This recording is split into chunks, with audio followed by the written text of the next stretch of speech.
Okay, episode 2.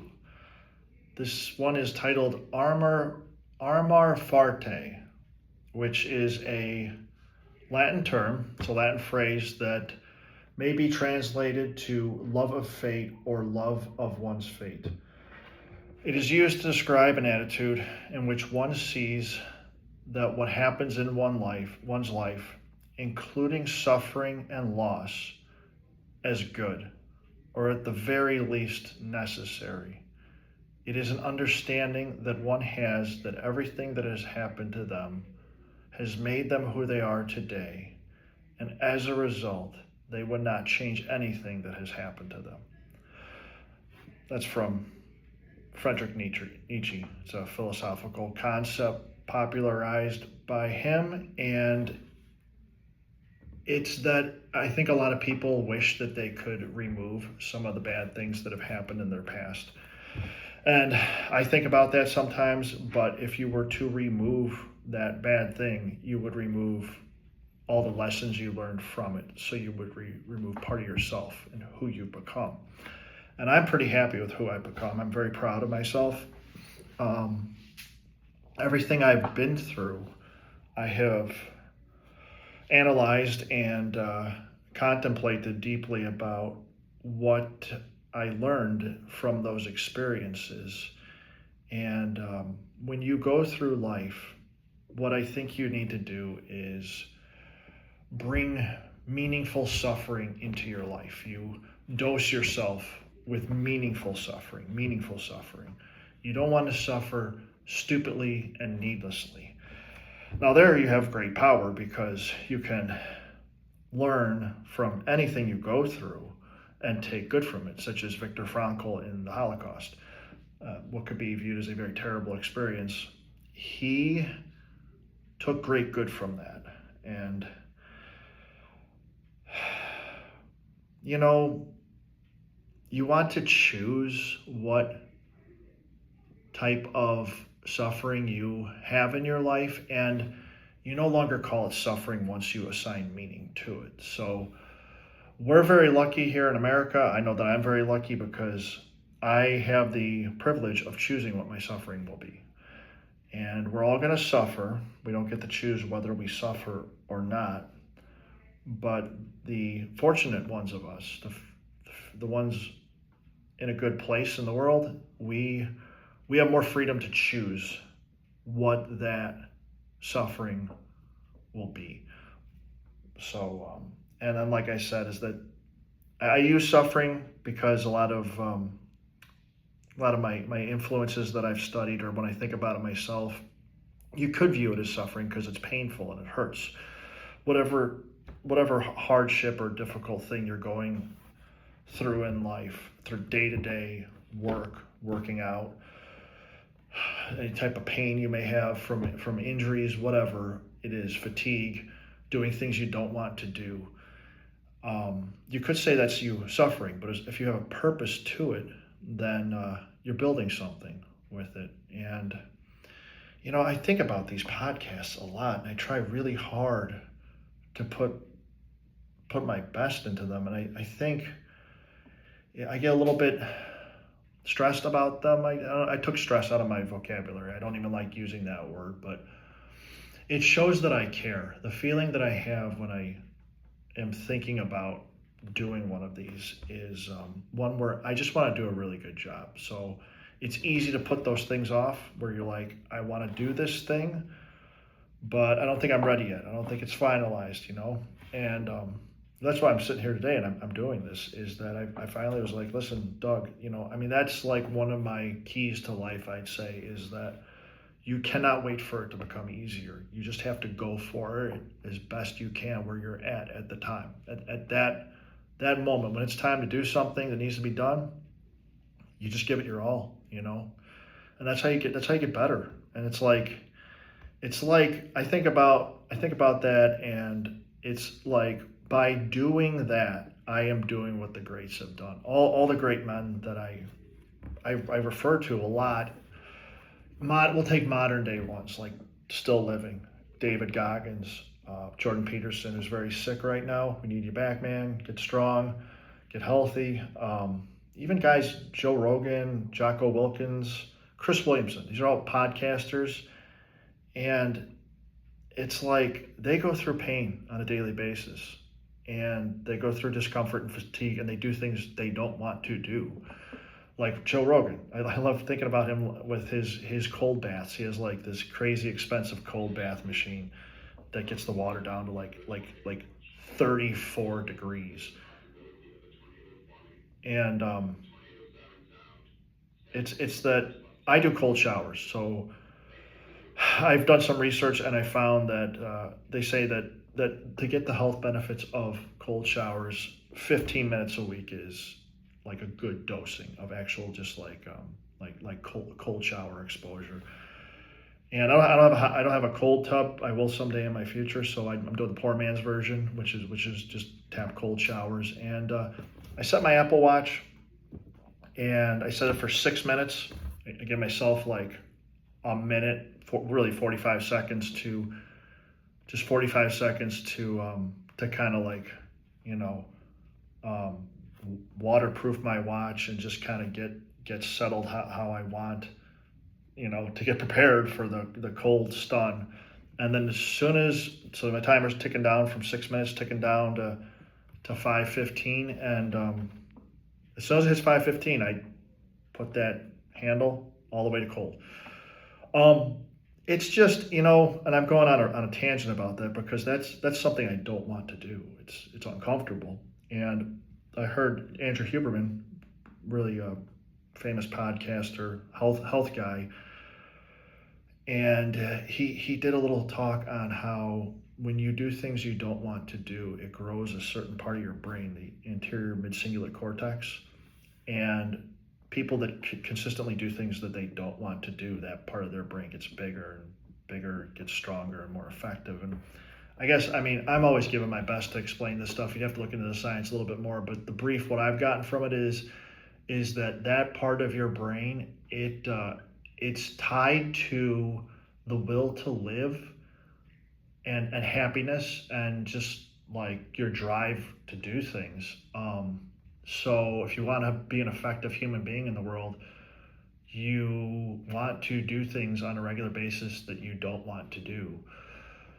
And again, purposeful things, not stupid, like just dumb, pointless, miserable, get you nowhere type of things. But no, I keep that in mind a lot. And I'm going with the Arma Farte thing is that the painful things I've gone through in life, I know they've made me better, and they made me stronger, and they made me more compassionate, and made me able to identify with what others are going through.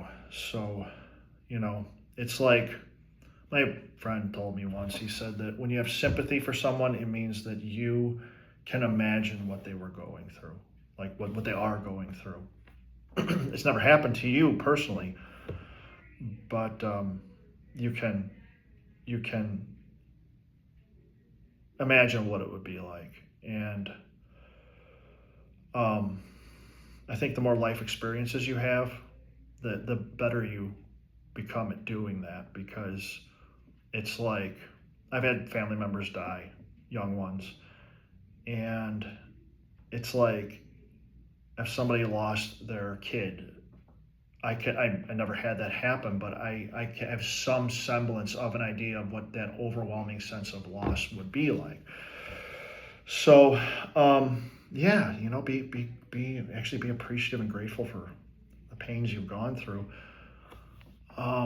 Gratitude is a necessary prerequisite to happiness. It's actually very fundamental that I run through my head with that a lot. I know I'm a very lucky man, geez, I have so many good things going for me, and the ability to bring more good things into my life, that when I do get a little sad about things, it's like, I'm like, why am I sad? Like, I have a lot going for me, So,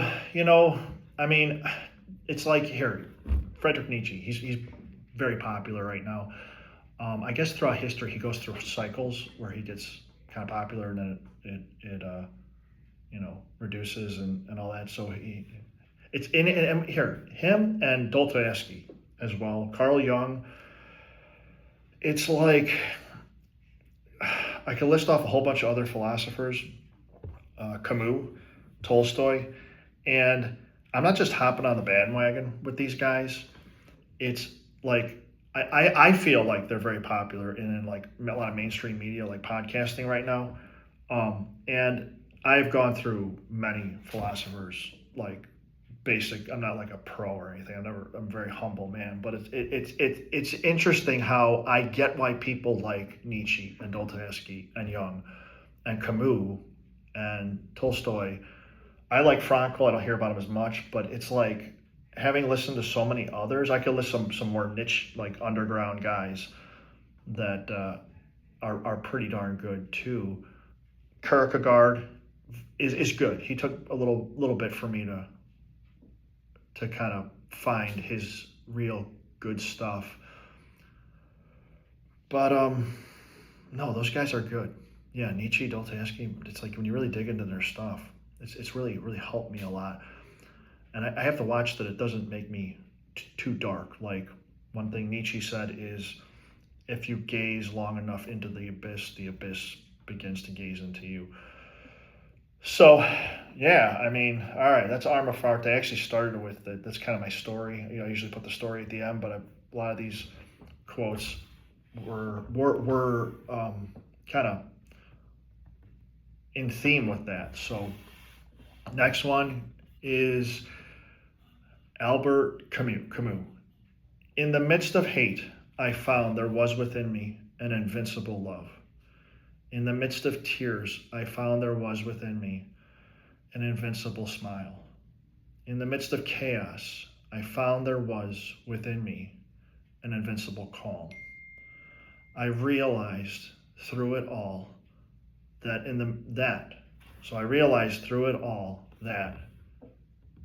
the midst of winter, I found there was within me an invincible summer. And that makes me happy.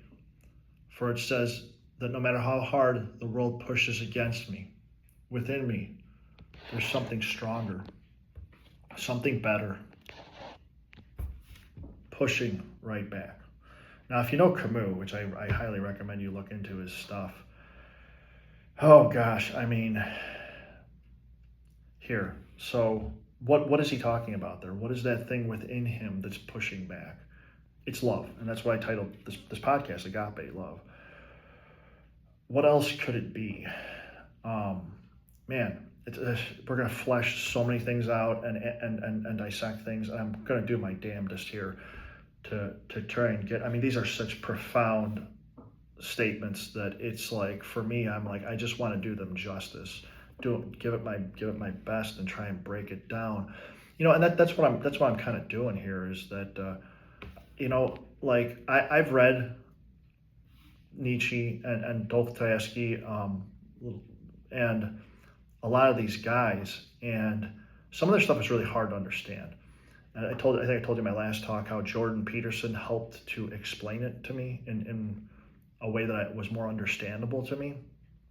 So I think that's valuable, is that you just got to understand what these guys are actually saying. And I try to be very clear with my speech that you can actually just understand what I'm saying. It's like having a good teacher where like you have to be able to like comprehend what the heck they are trying to deliver to you. So, that's what I'm doing here, trying to be a good, interpreter of this stuff here. But I like that one with Camus where it's like, and I found that too in life. Like no matter how dark it gets, there's some love inside of me that's trying real hard to do good. So we may dabble back in some of these as we go, but here, next quote. I was in darkness, but I took 3 steps and found myself in paradise. The first step was a good thought. The second, a good word. And the third, a good deed. Friedrich Nietzsche. So, I mean, you know what's cool about that one is I noticed that in my life that there's been a lot of times lately where I've been kind of sad. And in the morning at work, I'll be kind of sad sometimes getting the day started. I think a lot of people have a hard time in the morning, so they can identify with this. And as soon as I see a student, a young person that I can mentor, that's there for the day, I light up. Like that is like it's the thing that is the thing that to the highest degree and the most frequently has been able to pull me out of a lethargic type mental state. That's just my purpose. It's like, here's a young person I can help. Like that's like, I can make their life better. I can teach them. They're going to go on beyond me, like live longer and take the lessons that I've learned. This is my time, and it wakes me up. It gets me excited like nothing else. So, I mean, I really like that about myself because it's not even a conscious type thing. And that's why I say, I can tell you guys, I like Doug. I like myself. I know myself for 41 years, and I go to bat for myself.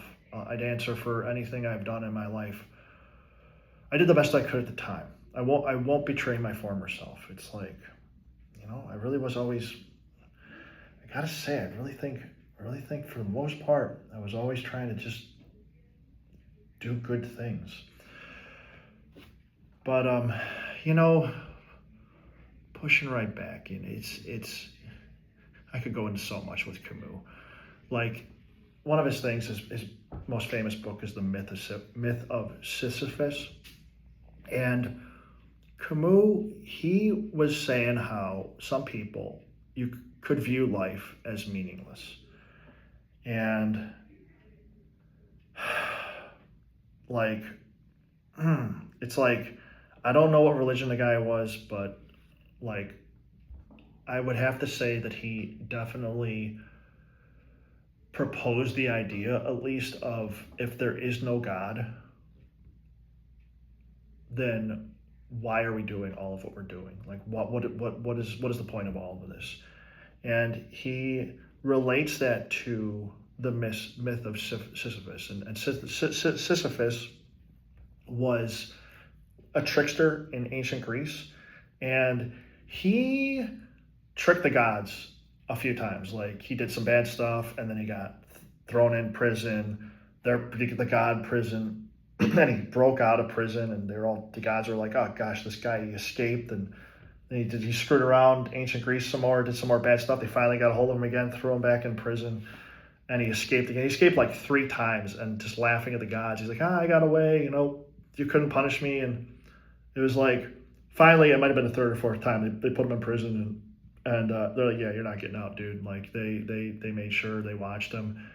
And then they sentenced them. They said, okay, so now what you're going to do from now on for humiliating us and escaping our prison and not taking your punishments is that they had him where he would have to push a boulder up a hill, mountain, you could say even, and he pushed that boulder. He started out at the bottom, up to the top. And once he got to the top, the boulder he couldn't stop it. Come rolling right back down to the bottom of the hill. And he'd have to run down and go get that boulder and push it back up to the top. Back right up to the top of the mountain. Just over and over and over again.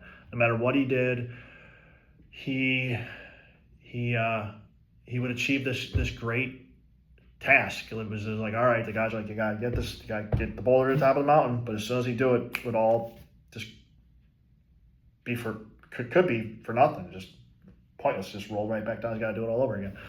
And it was supposed to be a very frustrating task because it seemed meaningless. But the way Camus goes into that is that it's like the last line of the book. He says, one must imagine Sisyphus happy because he has something to do, because he has something, and he can make it purposeful. So when Sisyphus is pushing that boulder he can focus on the fact that he's working his muscles and like getting stronger, and the endorphins that are flowing because of it, and how the sun is shining on him, and he's got beautiful nature surrounding him. And when he gets to the top with the boulder, he can admire the beautiful sun and the beautiful view up at the top there. And he could take all those good things surrounding him. And man, I could go so deep in this. It's like when I was a runner and I would run, it's like I could focus on the pain, the sweat, the cramping, the fatigue and all that. But that's one thing that made me a great runner, is I was like, hey, I'm not going to focus on all this unpleasant stuff I could interpret as unpleasant. I'm going to focus on the fact that I'm out in nature on a beautiful summer day with my friends around me who are running with me. We're right by a lake. There's a goose, like all the cool stuff. Birds are flying overhead. There's some good looking young girls we're running past, type of thing. And it's like, yeah. And that gets me going with like Tony Robbins. I like what he says with one of his things is, you are constantly making three choices, every human being. What you focus on, what does it mean, and what are you going to do about it? So that was Sisyphus focusing on the good of what he was doing there. All right, so in darkness, I took the 3 steps. And then he ended up in paradise. That was the quote. I'm trying to be, not jump all over the place here. But man, if you really think about that, if you're in darkness, you're in a dark state, and you want to get out of it. So he said, I took 3 steps and I found myself in paradise. He found himself in a happy place because he had a good thought.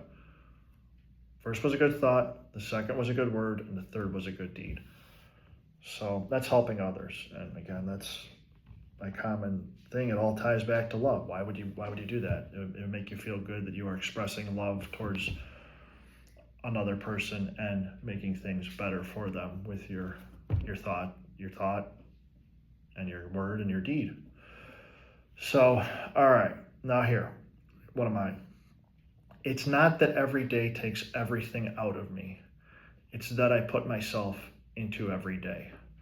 So, I get a lot of days where I'm just tired from my efforts, and that's how I reframe that. And I put myself in everything that I do and my best in that every day. And I'm proud of myself because of that.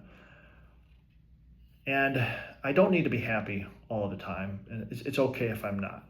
So that has been so helpful to me, because when I was younger, I had teachers in the school system and therapists and kind of all the adults around me. And when I mean younger, maybe like, 18 and under, especially, telling me that there was something wrong if I wasn't happy. And even in my 20s, it's like,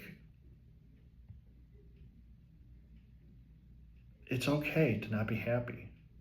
Like, don't try and always fix it. Like, it may just be a temporary thing that later in the day you'll feel better if you do a bunch of good things. It's like what Alex Hormozy said, is that he was in a state in life where he was not happy, and he was like, you know what? I'm not even going to worry about it. I'm just going to do stuff. And that goes back to my Nietzsche quote over here of, I was in darkness, but I took 3 steps: the good thought, the good word, and the good deed. So,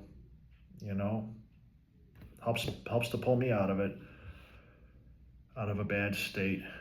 And, the things that I struggle with, I'm glad they're there. And I'm gonna get into some personal stuff in my life because I have to. I think it helps. It's like David Goggins. Like, he gets really, really into like the terrible things that happened to him when he was younger. And one thing I liked about Man's Search for Meaning, Viktor Frankl, about him suffering in the concentration camps and the Holocaust, is he appropriately so goes into depth about the intricacies of the suffering, like in detail, about what he was experiencing and what he saw, without getting too drony. I mean,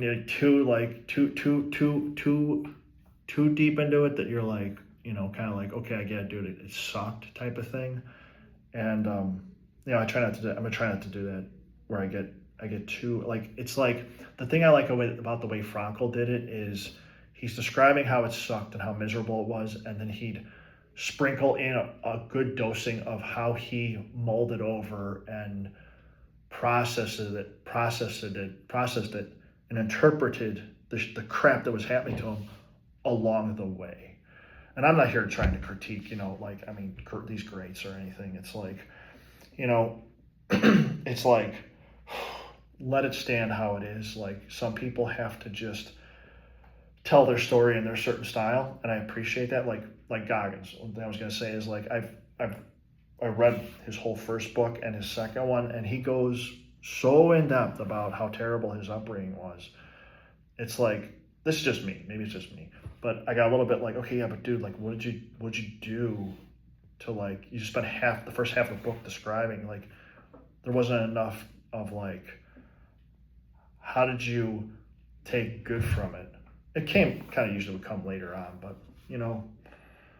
yeah, that's it. Just to be relevant, I'm trying to like make sure dosing in good amounts of like, just like, how do we fix the problem type of thing, not just perseverating on what the problem is. But the bigger the dragon, the more epic the hero. So, like, the struggles that I've had in life, here, we'll see. Like, I'll get into specific detail on what they are, and you could then like relate to that with some of your other life issues. Maybe they're not exactly the same as mine. Like, I had a horrible injury recently, and I think a lot of people had horrible injuries. Or if you had an emotional trauma, like a breakup, it's like, okay, you can kind of like use what I went through. I've had those too. Emotional stuff too is, oh my God, all the time. But like, so, and what I'm really just trying to do here is like, I'm just trying to help you live more effectively. Like, I'm trying to tell you what I wish people told me when I was younger. Like I had to really figure a lot of things out over the past 20 years. And I'm taking that 20, I'm gonna be 41 in June. So it's like, I'm going from when I was 21, I just graduated paramedic school, I had my associates in fire science, and I was a firefighter paramedic. And I had to learn like a lot of stuff over 20 years that it just confused me why the people in my life from 0 to 21 did not tell me how to handle or the realities of things. And they told me something, so they had the time. Like, they were giving me some advice, which I'm happy for. It wasn't enough, but it's like, I'm just confused as to why I could speculate why. I know they were trying to be like positive, or maybe they just didn't have the experiences, or they forgot or something. But one thing I will tell you is I will always be honest with you, and I will always tell you what I believe is going to be what will help you live a more meaningful life, and one you could be happy with and proud of. I have no other intentions other than that. It's like, that's like wholeheartedly what I'm just trying to do. It's like, it gets hard because in my head I get spinning, and I'm just trying to do so much, and it's kind of hard to articulate sometimes, like, all the good I'm trying to do, I guess. Like, well, here, I'm gonna jump around. All our words are but crumbs that fall from the feast of the mind. So it's like, that is Kali Gibrem. All of our words are but crumbs that fall down from the feast of the mind. So you're seeing my crumbs fall here. And this, I've been, I had a girl I worked with who told me one time I was talking a lot about some hurtful things. Like, not actually a lot, but it's like, whenever she actually saw me, like every few days, she's like, you always talk about that. Usually it was something with the fire department. And she's like, if you're talking about it this much, that means you're thinking about it even more. And I thought that was pretty profound, because I'm like, yeah, you're right. Like, I'm thinking about 100 times more than I'm talking about it. So, something to keep in mind. And here we go. Like, yeah, the bigger the dragon, the more epic the hero. So I want big problems in my life. Give me a big dragon, something to slay. And I've been viewing like this horrible injury I had. It's like, you know what, Amor Fati. Like, I'm glad it happened. Like it's like I would not have learned a lot of the things that I needed to learn had it not happened. I hurt my back and my foot went paralyzed for a while. It's still partially paralyzed, but that really got me thinking about a lot of things pretty deeply. So, all right. No tree, it is said, can grow to heaven unless its roots reach down to hell. Carl Jung. So with me, that's why I think it's important to study the darkness, to quote David Goggins, is that so the terrible things that have happened in history that I study, it's I do it because I want to know. I want to know what's happened in the world and the terrible things that have happened in the history of humanity, so that I can be an effective agent at doing good, you know. So with that, you'd have to extend your roots as a human down to the depths of hell and like see that stuff, like, and be attached to it in kind of a way. It's like, you know, God, it's like didn't Harry Potter have some? I don't never watched the movies, but didn't he? I think he had some like part of him that was, you know, attached to evil in some way, and it was like, or Batman, okay, you know, it's like, it's just he's got that darkness within. And that Carl Jung, he talks about your shadow a lot, and it's funny because like a lot of people talk about the shadow, and they're like, I forget what they really say, but it's like they're like, is it like the evil part, like the bad part? And it's not really. There's aspects of it that are, but it's the shadow is everything that you have hidden in your unconscious type of thing. It's all that stuff that you're like not all knowing of. And he talks about, Carl Jung, integrating your shadow. So don't run from it. And because there can be a lot of power there. So the shadow's complex. I mean, I don't totally understand it, but like, there's a book I like, Zen and the Art of Motorcycle Maintenance, and I want to do this justice too. But the book is that like, there's this guy, and he was doing a bunch of real not good stuff, like criminal stuff. This was like maybe in the 70s, and riding his motorcycle around, getting into trouble, crimes and whatnot. You know, probably nothing too terrible, but bad enough. He gets arrested, and he's court mandated to have electroconvulsive therapy, so have his brain shocked with electricity to try and snap him out of being a criminal. Like, I guess that was somewhat legal, or they were able to force you to do it back then. They thought it was kind of crazy that he was doing the things that he was doing. So he had the ECT, he had electroconvulsive therapy, and he was different. It actually worked for him. It like made him stop being like so wild. So and then he got older, and he had a son that maybe came from his wild youth that he wasn't a very good father to, because he was his father probably just like in and out as a father, like while he was bopping every once in a while to see the kid. But you know, after the ECT, he kind of like settles down and lives a more productive life, and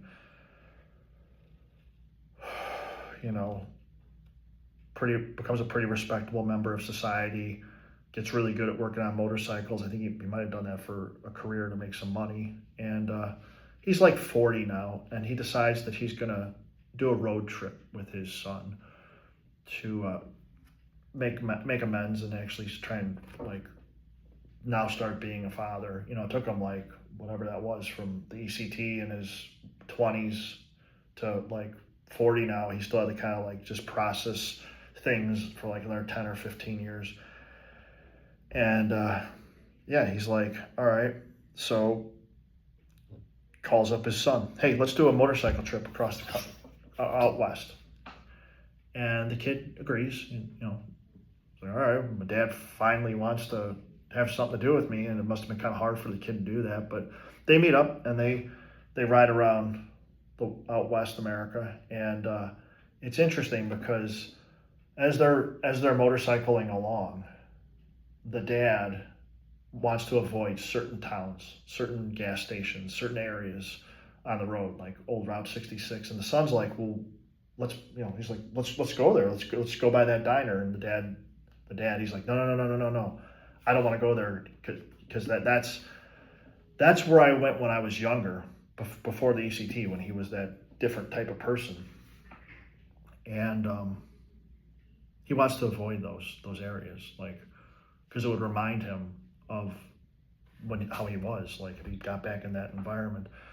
So he's afraid. He's afraid, he's got that ghost from his past. He's like, I'm avoiding all the areas, and he calls that old version of himself, he calls him Phaedrus, Phaedrus was, I think, a guy from the Bible. But finally they make it. They're avoiding all these certain areas, but still have a good trip. There's a lot of messages in there. They get to the coast of California, and they're sitting there looking at the ocean and having a talk. The dad and son hanging out there, and the son was just kind of he says to his dad, he's like, that was a good trip, but it was kind of a little bit concerning to me, and jarring a little bit that you wanted to avoid those areas where Phaedrus, your former self, had been. You were hiding, running from avoiding your prior self. And the son says to him, it's I want you to know that I liked some parts of you when I was younger, before the ECT. You did some good things for me. I have some good lessons. I learned some good messages. There was some good from that guy, and I realized that. And it was cool because sitting there on that beach, the dad, he didn't know that. He's like, no, I thought that whole prior version of myself was scary and terrible and bad, evil, and I needed to avoid it and cancel it out. And when he heard his son say that, it sounds like, Dad, I like you now. All this, we just even our road trip and everything, it's cool, but just so you know, there was some good that I acquired from that prior version. This gets real complex, but as soon as the dad heard that, he was he had an epiphany, and he realized that he needed to tie together his old self and his new self, and be a new person. And that's the Arma Farte thing, and that's the shadow, that was his underground stuff that he was avoiding. And God bless it, I could make this a 4-hour long podcast if I just kept going on this, but let's move on to the next one. So, one must be a sea to receive a dirty stream without becoming unclean. Friedrich Nietzsche. So what I get from that is that you need to expose yourself to a lot of things, and directing your exposure to things you believe you will acquire good from, so good experiences. and build yourself up, because you become more worldly, you become more skilled, you understand humanity, comprehend reality better when you make yourself like a sea's big, right? So like make yourself into like a sea of wisdom. And then by doing that, you can receive a dirty stream without becoming unclean. So some bad experience, somebody could wrong you, but you could look at that stream coming in and you wouldn't just say, oh, that's the whole world, or that's gonna like, like corrupt every part of me and mess up my whole view of humanity in the world. It's so you're just trying to make yourself, as understanding and like wise and experienced and resourceful of a person as you can be.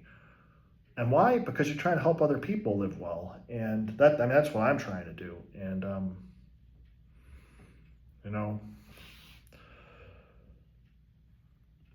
the more you see yourself in the other man and identify with his struggle, the stronger, wiser, and more loving you become. Doug Krakow. So that's what I think a lot about when I look at another person, is really try to understand them. Seek first to understand and then to be understood.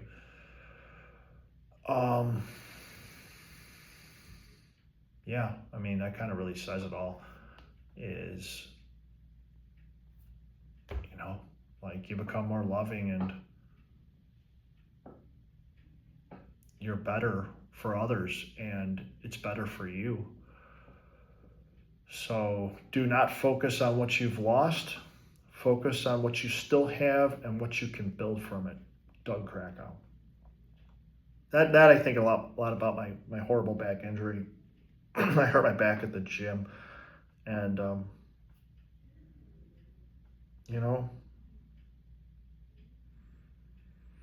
yeah, I could pick that apart, but just don't focus on what you think you've lost. It's just like focus on all the good things that you still have in your life, and how you can build yourself up with them and bring more good things into your life with them. Oh my God, what have I lost? But what have I learned? Doug Krakow. So that's same thing. Back injury, a few fire departments when I was younger, things didn't work out and I ended up having to leave. But I was like, oh, shoot, I lost this good job, things didn't work out, lost a girlfriend, or had a horrible injury. It's like, again, like instead of going at what have I lost, what did I learn from that experience? Man cannot remake himself without suffering, for he is both the marble and the sculptor. Alex Carrel. So we're going to talk about suffering a lot, and Arma Farte, love of fate. You don't wish for it to go away. So you're the marble, the thing that can become a beautiful statue, but it's going to have to get chipped, and being chipped can be painful. You're in pieces, your part beaten off with a chisel and a hammer, and you are also that sculptor hammering away at the marble. So that was a quote of when Michelangelo, might have done it in my prior podcast, was creating. It was actually the angel statue that he was sculpting. A lot of people think it was David. I mean, it could have been, but I always heard it was the statue of the angel. It's pretty good. David, I thought, was a better sculpture, but people said, "How did you create such a beautiful sculpture there?" And Michelangelo said, "I saw the angel in the marble, and I carved until I set him free." So he could look at this block of marble, and a lot of people say it's a block of marble. He could see that angel in that marble. So I think you do a lot of that stuff in life, and that's where I do like a lot of planning for the future. Is I imagine, I put down in writing in my Apple Notes like a lot of goals, and I envision, and that's just, I mean, that's so huge in like positive psychology is just really making a clear goal and a vision in however many ways you can do it. Like I'll just sit and think about it in as detailed as possible, like what you want to accomplish and have happen. Put in your Apple Notes your plans, whatever works for you to get a vision of the future you want to create for yourself. They say that planning is taking the future and bringing it into the present so you can do something about it. All right. You know, a lot of these ones I pick, it's like I have so many, hundreds of these quotes I want to go through, and I get ones that are top of mind for me, like I've been thinking about for the past few days or week or so, and I like to like like the day of the podcast, I'll kind of reorganize. I'll have the podcast planned, and it's like then I'm like, oh, I got to redo it because I got these quotes that I've really been thinking about the past week that I feel like I can comment on better because they're fresher in my head. So I thought about this one. The story of Doug Krakow is the story of a man who saved himself. I like that. But then I got thinking deeper about how the reason that I was able to save myself is because of the love that I felt and had expressed towards me from other people. So I really didn't entirely do it myself. And I think about people like some of my coworkers, nurses that I work with, my grandpa, people that were good to me, and they did things or said things to me that really just helped light a fire in me at times when I really needed it. And so thank you for that, genuinely so, because I don't know what would have happened if those little acts of kindness and encouragement and love did not happen. I don't know where I'd be. But Doug Krakow quote coming up here. I cannot control the outcome. I can only control my effort. And as long as I do my very best every single time, then I can be cool with myself. I can be okay with myself. And it's like, I can't control the outcome. Like, it's like, can I control it to some degree? Yes. If I do my very best with my effort, like whenever I go for something, we'll say I'm starting an IV. It's like I'm making this IV. Like that's what I tell myself. It's like being a firefighter too. Is I want to be the one bringing that hose line in. I want to be on the nozzle because I know what I'm going to do, and it's everything that I possibly can do to get that nozzle to the base of the fire. And that's what the goal is. Same thing with starting the IV. I'm going to get that IV. That's why I tell myself if I'm searching a room for a victim, I'm like, I'm going to find them. If they're in that room, I'm finding that person. And it's just that thing, it's just like having that, like, this is my outcome that I want. And I'm going to put forth all the effort that I can as smartly as possible. So the movie Armageddon with Bruce Willis he's a brave guy. What he was is he was an oil driller. He was really good at drilling holes in the earth. And the premise of the movie is that there is an asteroid headed towards Earth, and it's big. They can't just shoot missiles at it to try and knock it down. It's too big.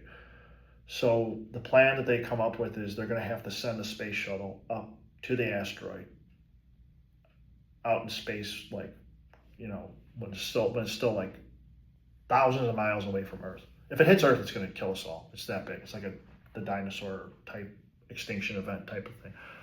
So like, here's what we got to do. We got to send a space shuttle up there with some really good drillers, and they're going to have to put they're going to have to drill a hole to the center of this asteroid, like what it freaking 1,000 feet down to the center of it, and then drop a nuclear bomb into the center of the asteroid, okay?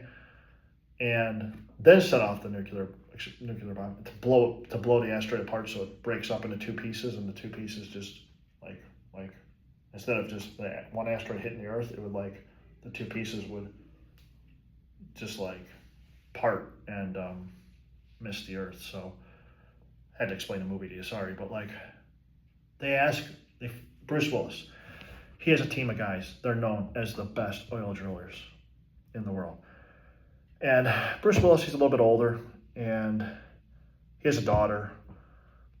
So they ask him to do it, and they're not sure if he's actually going to agree to it because, again, he's kind of older, like getting a little more towards the end of his career, and he's got the young daughter. He doesn't want to die because this is a risky mission, right? So he wants to do it, like. And one of the people at NASA, they ask him, they're like, why do you want to do this so badly? Like, why do you want to be the guy to go up there? Like, if you said no, we would go to the second best team and see. Like, we're surprised that you're the first guy we came to, and you're like, I'm doing it. I'm going up there. And they ask him, like, why are you so, this is how I think. So to me, it's natural. It's like, why am I going to go into a burning building? To get the people out who are in there. Like, I'm not going to just sit there and, that's their problem. Like, no, it's like, I don't think that way. But I kind of like that it's like Bruce Willis's character there. What he responds with is, I wouldn't trust anybody else to do it. Because he knew that him doing it, he cared enough to do it right. That he would go up there and he would drill that frickin' hole, and no one could do it better than him because he was going to be the most focused, purposeful. I'm drilling to the center of this asteroid, and we're blowing this frickin' thing apart so it doesn't kill everybody on Earth, including my daughter. Like, that's cool. Like, that he felt so confident and passionate in himself. Like, it's like... Even the things, like I told you, am I the best at searching rooms or dragging hose lines, nozzles into buildings? No, I'm not. But it's like, I know that I'm going to give it my all. I don't know what the other guy's going to do who's going to do it. Maybe he's just like, it doesn't matter. I'm getting paid to do this, or, it doesn't matter how quickly we put the fire out because, nobody's probably in here. It's a piece of garbage out. It's like, I know Doug Krakow. And I know that he is going to give it his best every single time. That's all that I can control. And it makes you better when you do that, because if you always do things with that intensity and that vigor, like shooting a basketball even, it's like you do it right, you do it the best you can every single time, you're going to get better. Like, that's kind of like my key to life is like, no matter how I'm feeling, tired, whatever it is, like if I got a task that's important, that's going to help somebody, I just attack it. I mean, I try to be calm and of course and orderly and systematic and all, but it's how I've achieved great things in my life. I'm trying to give you all my secrets here, They're not even secrets because I'm not secretive about them, but that's pretty cool when you hit that point where you're like, I want to be the one to do this. I want to be the one to do CPR for that patient because I know I'm going to just do it all out, very likely better than anybody else can, but I know I'm going to give it my all and full concentration, like everything to save that person and help. And that's what I'm trying to do with these podcasts is like, I could go in my head, I could say Chris Williamson. No, he's the number one biggest podcaster in the world on Spotify's list. Rogan's number one. I think Jay Shetty's in there. But it's like, I've thought about like how there's these other people that are already doing podcasts, and they could do it better than me, and they're all saying a lot of the same messages that I am. But it's like, I want to do my own. It's mine. And I feel like I could say things in a way that they can't as well, you know? Like maybe it would touch certain people. You know, it would finally just like break the shell of whatever is stopping them from understanding what they need to hear to make their life better. And you know, it's like I had that happen recently with me, where someone just finally said something in the right way. They actually used the right sentences, and it struck. And I finally understood what I needed to do. One thing Goggins would say, I've seen him do this at his talks, is somebody struggling with something would ask him, like, in the audience, they'd raise their hand and they'd ask Goggins. He would be answering questions. They'd tell Goggins what their problem was. I am out of shape. I'm unmotivated. Like, I want to get healthier. I don't know what to do. Like, what do you think I should do? And Goggins, he would look at the guy. Sometimes this would be his response to the guy. He'd say, I can tell you what to do, but I know that you already know. And I know you probably very likely have asked this question to many other people before me, and they told you probably most of what I'm going to tell you if I were to answer that question specifically about what you should do. So okay, you're exercise, eat vegetables, eat healthier, you know, have a schedule. It's like, and Goggins just goes, I could tell you those things, and maybe there'd be like 10% extra I'd add on to maybe my own, but I think you've probably heard the solution to your problem before, and you didn't do it. So what makes you think you're going to hear it from me? And I'm not trying to be hard on people or anything, but it's kind of cool. Like that's the thing of, it's like, he says too, David Goggins says that you probably know what you need to do to fix your problems. Jordan Peterson, I've heard him say the same thing, is that if you listen to people talk, like he was a therapist, and he's like, if you just listen to someone talk, they will tell you all of their problems. And then they will tell you everything that they should do and need to do to fix those problems. And then they'll, at the end of that, act confused, like, I don't know what to do. Like, and then you get back to how Goggins would say is like, you know what to do, it just sucks doing it. And the thing too that's interesting about that is it just usually sucks just to start. Like Alex Hormozy would say, is that fear is a mile wide and an inch deep.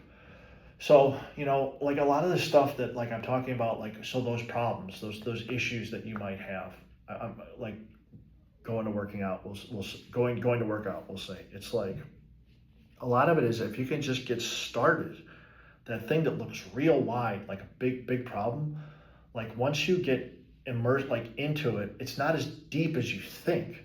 Or two, the psychological state of flow, Mihai Csikszentmihalyi, it's like once you get busy working on the problem, you're not really like as like anxious about like just, you know, the largeness of the problem, because you're chipping away at it, and you could see yourself making progress step by step, working towards the end goal. You know, and it's like, I'm not trying to preach here or anything. I mean, I think a lot of this stuff is just like kind of some basic like psychological stuff that every person like has gone through. So yeah, I mean, I already did the one, all our words are but crumbs that fall down from the feast of the mind. And that's where you see me get kind of Kahali Gibran is I get kind of hyped up and intense. And I close my eyes sometimes because I'm really trying to think hard, and my breathing kind of gets a little bit, strained, I guess. But it's just because I'm really trying to convey in the right way what I've learned about how to just live a good life. And it's not always just being happy all the time.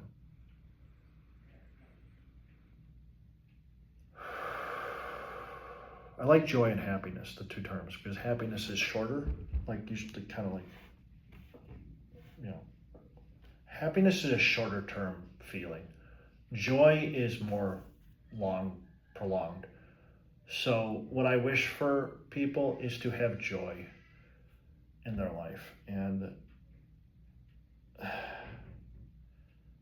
in order to have joy, you're going to have some suffering. It's like the deeper the valley, the higher the peak. Be grateful for the bees, not just the honey. So, that stuff helps me a lot.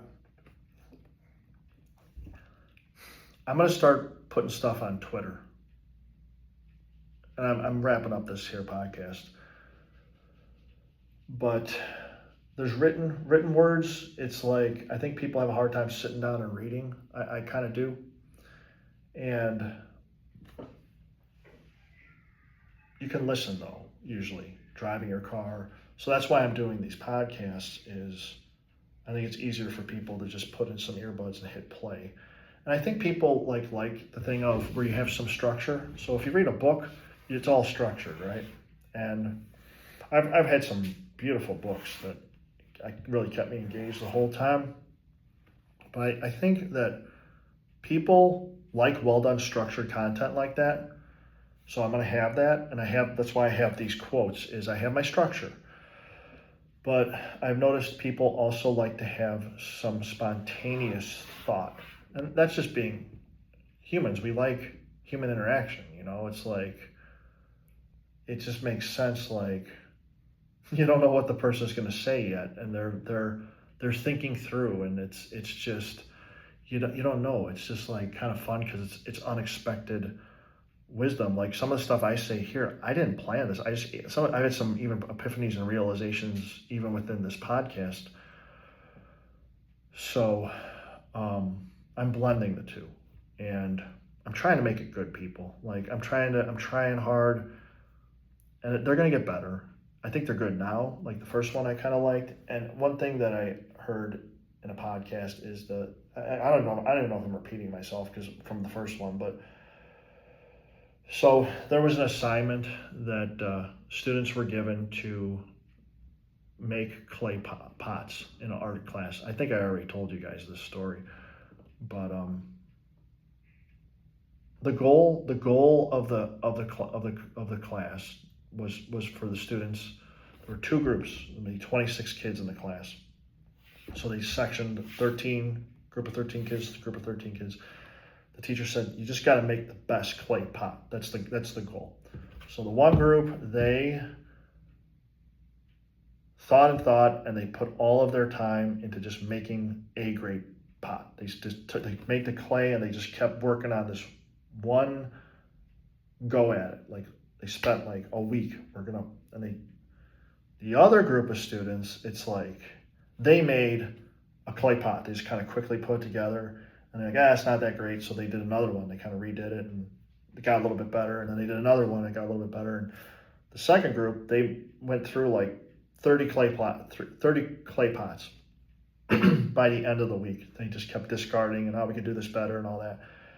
At the end of the week, when the teacher looked at both the pots, and it was very clear to all the students too, the group that had gone through all the different pots and kept like, hey, I'm not saying you should scrap everything in life, but they made a better pot at the end result. Their 30th iteration of the pot was better than the one pot that the other group had spent the whole week just trying, because they had learned through mistakes. Like they were able to remold it, and just try different styles, different techniques, like rethink it. Like they got the form down. That's why they say, like with writing, is that you can't edit and write at the same time.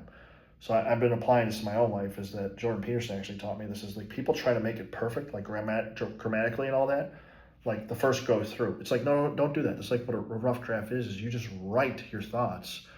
They'll be a complete, just, have it, reasonably like well grammared on, but you're better off just getting your thoughts down on paper and then fixing it later. That was the thing with the clay pots, was like, let's just do our best, make a pot, and then but we don't have to just stay stuck with just that. Elon does that. He has a 5-step approach, which I'll get into. There was a recent talk that Chris Williamson did with a guy who wrote a book called The Book of Elon, and Elon has 5 steps he goes through whenever he's attacking a problem and trying to make it better. And the first one is he questions the requirements, kind of like the rules that border whatever he's trying to do. And he's like make them less dumb, make them so it's more open, you gotta do what you want. And the second one is that he decides, do we even need to work on this problem at all? Is it delete it if it's not necessary? So it's interesting. I don't want to get into that too much. It's that's my lead to get you interested in the next podcast, because I do like great minds like Elon and deep thinkers like that. So yeah, they definitely will help open your mind up. So, maybe you could just direct your life in a better way. So I hope this was good. I think it was. And I'll always give you my best. I'll always be honest with you. And I will always tell you what I truly believe will help you become a better person that you'll be happy with. And I'm telling you what I wish someone had told me when I was younger. And I don't think I'll ever be wrong too often about the advice that I give. But if I were to be, it's kind of hard in video form to do this, but this is what I tell people I mentor, is that I will wholeheartedly tell you what I think is right, advice-wise. And I'll explain to you why. I mean, here, I just did an hour and 8-minute podcast. Whatever I think you should do, or at least look into doing, and I don't like to tell people what to do, but it's just they got, I don't know all the stuff that they have going on, and I'll wholeheartedly admit that. But it's just we need, people need advisors. It's helpful. You need teachers, people to guide you, people to care about you, people that love you. And I will just, no screwing around is all I'm saying. Is here's what I believe is going to be the thing that you should do, the actions you should take to get where you want to be, somewhere where you have joy in your life in the future. But if I ever was wrong, then you can come back to me and I would admit it and apologize. And that's what an apology is, right? It's there's 3 steps to it. You admit that you did something wrong. You promise you won't ever do it again, as best you can, with advice that's hey, I was doing my best. And you ask what you can do to make it better. So I've had people in my past who kind of pushed me. Maybe they had good intentions, I think they did, into doing things, or directed me the wrong way. And I listened to what they told me to do. and things didn't work out so well. And then when I went back to them and I was like, hey, look, I wasn't sure, you know, and I kind of did this thing you told me to do and kind of pressured me to do, and it didn't work out. And they just kind of, well, that's on you. It's your problem. It's like, really, there's nothing you're going to do to help me with this situation now? And that was always kind of pretty horrible for me to just like have to accept, I guess. And that's why I understand why Dante, I know he was an Italian novelist, I don't know what else he did, but he wrote the Inferno. And I've gone through that, and it's pretty nuts, Dante's Inferno. And in the Inferno, he describes hell, okay? And he actually sends Dante through hell. Like he creates 9 layers to hell. And the 9th layer is the worst one. The first one the Dante goes through, it's for people who didn't sin as badly, like less severe sins. And the further down you go into hell, it's the more serious people that sin, you know. And he has Virgil leading him through hell. That's Dante's guide. So we can all be, to some degree, our own Virgils, and we have Virgils in life. That's what I was saying about, hey, here we go. Like, you know, ties together with why you need good advisors, good people that truly love you and care about you and want what's best for you, helping to guide you. But Dante put in the lowest circle of hell, the 9th circle of hell, he put betrayers. And I understand, now was it intentional or not intentional, but people that intentionally betray, so betraying to me is that you have someone's trust, someone's trusting you with something, and then you screw that up, you betray, you don't want to use the word itself to define the word, but you do something you should not have done that was harmful to the person, and your intention was to screw the person. Basically, you betrayed them. You were a traitor. You were trusted by them to have their back, and they thought that you cared about them and loved them and were trying to help them. And for whatever reason, your own gains, you view them as a competitor or something. You didn't act appropriately, and you let them down, or you misguided them, or intentionally harmed them. And that's where Dante, he puts those people that do that in the bottom circle. They're the worst types. So that's one thing I promised myself that I would not do, is betray. And I said earlier in this talk that I will not betray my former self, meaning it's like, I'm not going to beat on prior Doug Krakow, like, and say, oh, he should have done this. I'm not saying I did everything perfect, but it's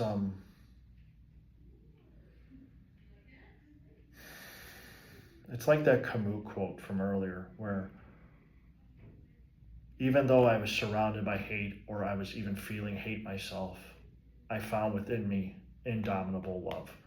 It's like I've always had that within me, and that's wrapping it up, is that's why I always keep saying how agape love, it's the most important thing in the world, and it's the thing that's going to make everything better perpetually. So there's no limits on it, and we don't know where it's going to take us, but there's a quote too from this guy, French dude, who he's like, once man has conquered the winds, the waves, harnessed all the other energies of nature, once we busied ourselves and thought that was the key, I mean, doing fusion would be great, all this stuff, But once we're out there, doing all this stuff here, we'll finally harness the energies of love. Like we'll finally have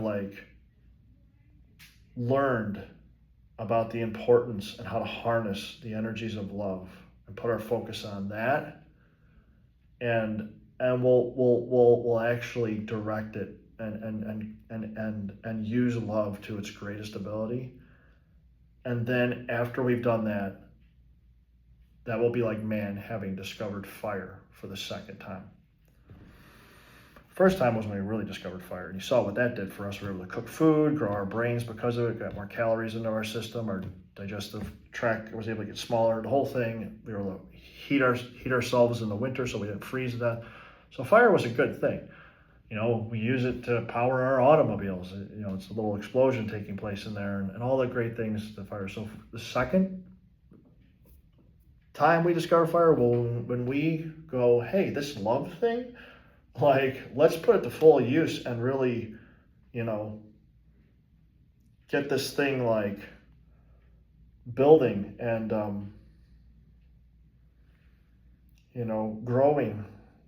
growing us as better beings. So I feel like I'm getting a little bit tangential here. So thank you for listening. My clay pots will get better. My podcasts will get better. So I'm putting these out here. I'm doing the best I can at the time. And the more iterations I do, the better they will become. I will be putting the transcripts on Twitter. I'll put them on. This is my second volume. You'll see them in there real nice and organized on there. So I don't know how often I'm going to be doing these. I'm trying to have some consistency. But next time I feel like I have some important stuff to say and I can do it well for you guys, and I'll go ahead and I'll do another good one. So just keep listening to smart people that care about you, and become your own best friend too. The most important relationship that you will have is the one that you have with yourself. And be good to yourself. It's one thing I was thinking is that sometimes I'm like, what the hell's going on in my head? And it's like, I'm just going through what almost every other normal young man has gone through. How do I live? How do I live well? And there's nothing wrong. It's actually a good, I'm glad I have these thoughts and fears and desires and all that, because it means I'm alive and I care. So keep learning, keep giving it your all, and be proud of yourself for trying your best and achieving great things with your efforts. And relax on yourself. Give yourself a break. You're a human being who's trying. You get up every day, and even though it's hard, you go at things, and you don't know what's out there. You don't know what's going to happen. And that's part of the fun, right? The unpredictability of what you're going to run into for the day, the challenge. So just be smart, be brave. And being brave, it's not the lack of fear. It's that you're doing the things you should do, even though you are afraid, and even though it's hard. And what I think about is how when I'm doing hard things, my jobs and at the gym or my cold showers, or even like this podcast, is I imagine that the greats like David Goggins, Joe Rogan, Andrew Peterson, guys who are no longer alive now, are Viktor Frankl, Dostoevsky, Nietzsche.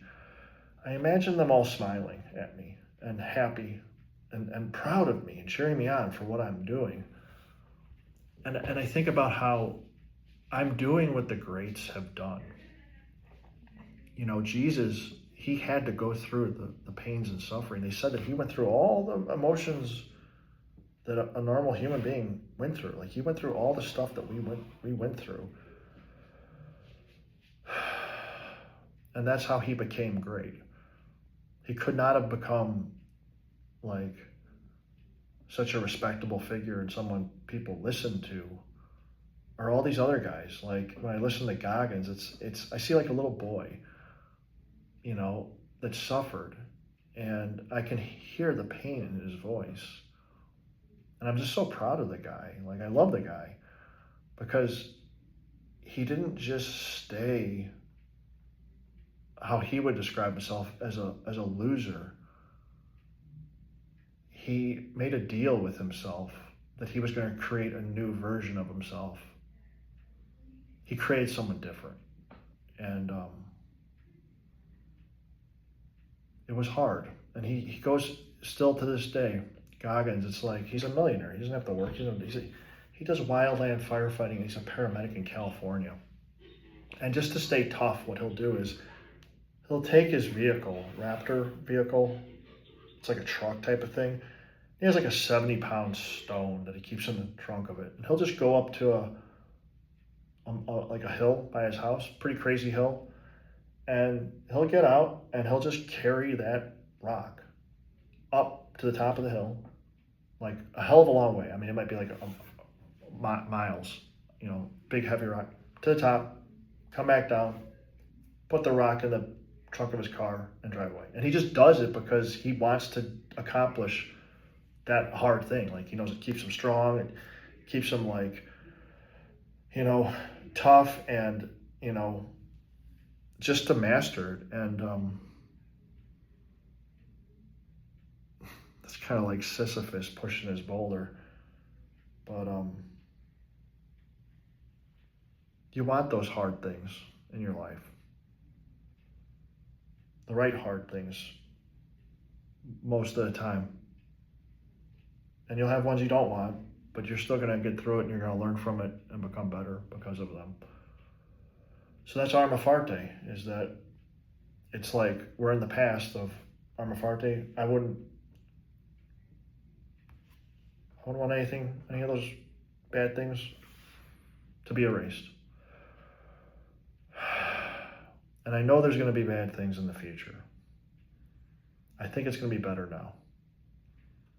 I think it's going to be like, most of them are going to be to my choosing, but there's going to be some wild cards that get thrown in there. And I have to look at that as, this is something to embrace, to let wash over me, and to go through as perfectly as I can, as gracefully, as a gentleman, and just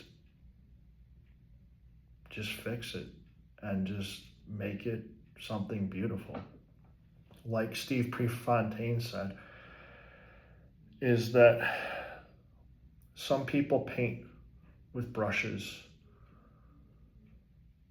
crayons, a violin. Some artists, some musicians do that. That's how they create something beautiful.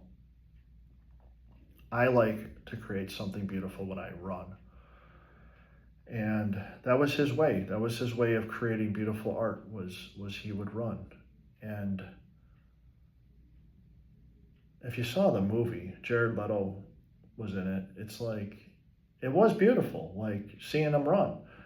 It's like, this guy loves this. And God, it's like some of the nurses I work with, it's like they create something beautiful when they nurse. And I guess what all of us should try to do is create something beautiful when we live.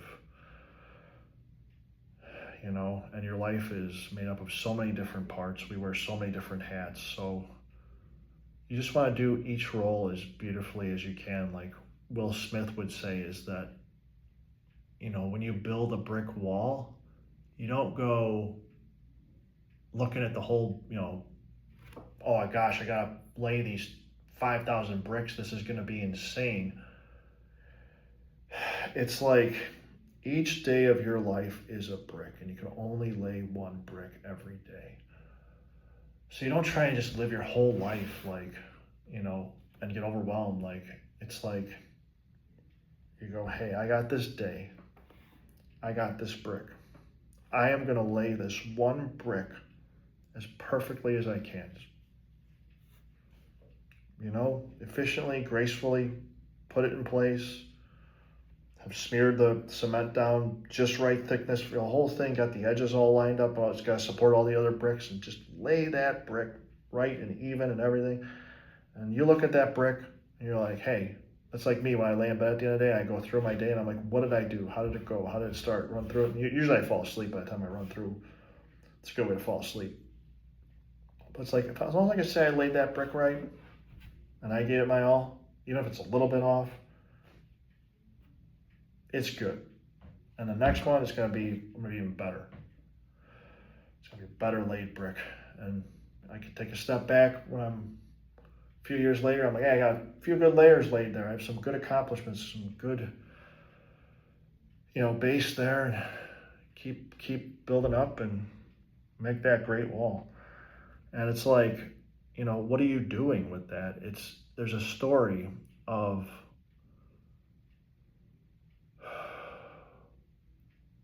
these guys were laying bricks, this crew, and these guys came upon them, and they saw them laying bricks, and they went up to the first guy.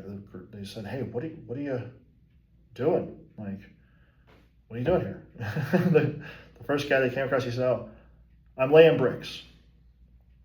Like, okay, you're laying bricks. That's what you're doing. They went up to the second guy, and like, what are you doing here? And the guy goes, well, I'm just working for the day, get paid for a 10-hour day to support my family. So, it's a little bit better of an answer. And then still, like, what are they doing? What are they building? What's the whole purpose here? So they went to the third guy, and the third guy said, I'm building a beautiful cathedral that will last for 1,000 years, that people can come into and enjoy and worship and spend time with their families and live great lives and have wonderful times in. And they're like, hey, that's a little bit more of a complete answer. That's how, but each one of those guys viewed that task in a different way. The second guy's wasn't bad. I mean, of course, I'm supporting my family, he's making some money. That was good. The first guy, I mean, if you're really just looking at, I'm just laying bricks, you're not gonna be as purposeful and driven. It's like, it's like if you have the mindset of that third guy, it's like, I'm making a cathedral. It's like, what am I doing with these podcasts in my life is I'm building a beautiful, respectable life that people can look at and go, that Doug Krakow guy, he's a good man. And then when eventually, may all live forever, maybe AI will solve mortality, but